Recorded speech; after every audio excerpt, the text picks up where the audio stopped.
Donc, la question, cette fois-ci, M. Demers, vous êtes le premier à lancer le bal de ces réponses en 1 minute chacun à tour de rôle. La question, plus précisément, rendre Laval plus attirante, améliorer la qualité de vie des citoyens de Laval, ça passe par quoi? Alors, nous sommes la 3e ville du Québec, mais nous laissons sur la table une partie importante de notre potentiel de croissance économique.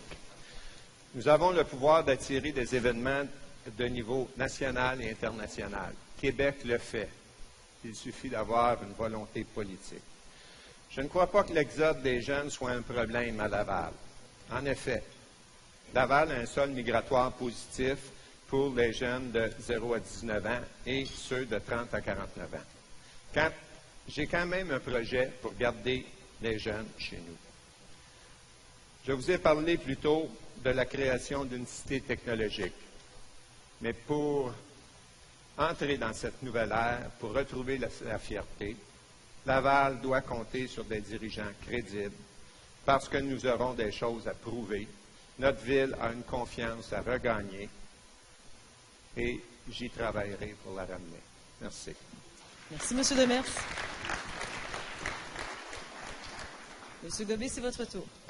Alors, merci. Alors, je comprends bien, on est au thème 3. Oui. C'est ça. Donc, on parle de qualité de vie des résidents et des travailleurs de Laval. Et je pense que c'est un sujet très important. La qualité de vie, c'est ce qui détermine l'envie de rester ou de partir ou de venir habiter dans un endroit. Donc, il faut faire en sorte que les gens se trouvent chez eux, que les services de proximité soient à disposition et aussi que la démocratie fonctionne bien. Il faut rapprocher les citoyens de l'administration publique. Et comment faire pour la rapprocher? Je vais vous donner un exemple que nous avons annoncé. Nous entendons installer dans les quartiers, dans les BML, des bureaux de proximité pour les conseillers municipaux. C'est-à-dire sur le modèle des bureaux de comté des députés provinciaux avec des heures de vacation. Bien sûr aussi, nous entendons offrir aux citoyens l'accès au pouvoir, à l'administration. Et ça passe par des assemblées citoyennes qui seront tenues à tous les 2 mois avec le maire et les conseillers de chaque district, dans chaque district, c'est-à-dire le regroupement dans les BML des différents conseillers qui siégeront dans leurs bureaux. On fera ça ailleurs que dans les bureaux, il y aura peut-être du monde. Donc c'est rapprocher le citoyen de l'administration et ouvrir l'administration. Très bien. Merci beaucoup. Alors, comment rendre Laval plus attirante, améliorer la qualité de vie des citoyens de Laval, ça passe par quoi exactement pour vous, M. Landry? Il est vrai que de dire que Laval, il fait bon vivre et y travailler. D'après les récentes statistiques, 43 des Lavallois travaillent à Laval. On se fait battre seulement par Montréal, qui est à 56 des Montréalais travaillent à Montréal. Si on prend l'Assomption, 1 des gens qui demeurent à l'Assomption travaillent à l'Assomption. Donc, si on veut être sur le côté environnemental, c'est important qu'on travaille et qu'on vive à Laval. Dans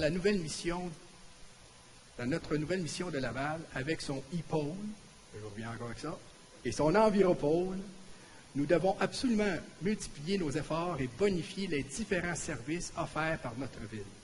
Le nouveau Parti lavallois va prendre le leadership et lancer une offensive majeure pour améliorer l'expérience de commerce à Laval. Pour éviter l'exode, le nouveau Parti des Lavallois mettra tout en œuvre pour maintenir les sièges sociaux établis à Laval afin de conserver nos emplois, retenir nos diplômés et attirer de jeunes immigrants qui possèdent des compétences clés. Merci. Merci beaucoup. Monsieur Bordelot, c'est votre tour. Merci. Les gens ont besoin d'emplois bien rémunérés, de leur santé, d'une vie sociale bien remplie et d'un milieu de vie exceptionnel pour être heureux. C'est l'idéal du PSC et ce que chacun de mes collègues ici présents devrait chercher à accomplir. Notre programme est l'illustration parfaite de cette volonté de satisfaire les besoins des citoyens. C'est notre but et c'est le nom de notre parti. Il propose un plan de développement durable, de saine gouvernance et saine gestion des 3 piliers du développement durable, soit l'économie, l'environnemental et le social. Le PSC propose que les citoyens prennent en main leur destin et leur milieu de vie et participent à l'élaboration des politiques de leur ville grâce à la mise en place de conseils de district et du Conseil régional de l'environnement et du développement durable, chargé d'élaborer des politiques, consulter la population et de conseiller le maire et son administration. Merci beaucoup.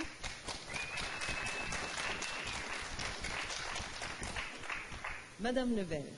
Oui. Donc, pour garder nos familles ici, attirer de nouvelles familles, il faut penser de façon prioritaire, je pense, aux immigrants.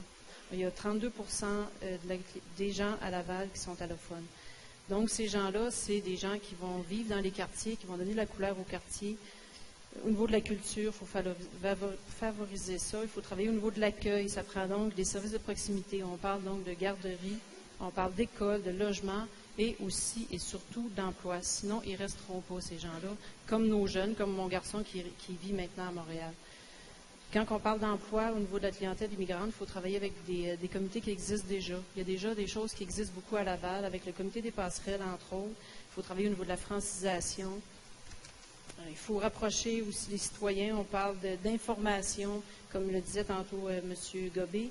Je pense que nous autres, notre prochain défi, ça va être de prouver par la consultation du schéma d'aménagement qu'on est là pour vrai, qu'on va donner les vraies informations, que les gens vont pouvoir discuter avec nous autres. Ça va être l'exemple pour dire oui, finalement, on avait raison de leur faire confiance. Merci.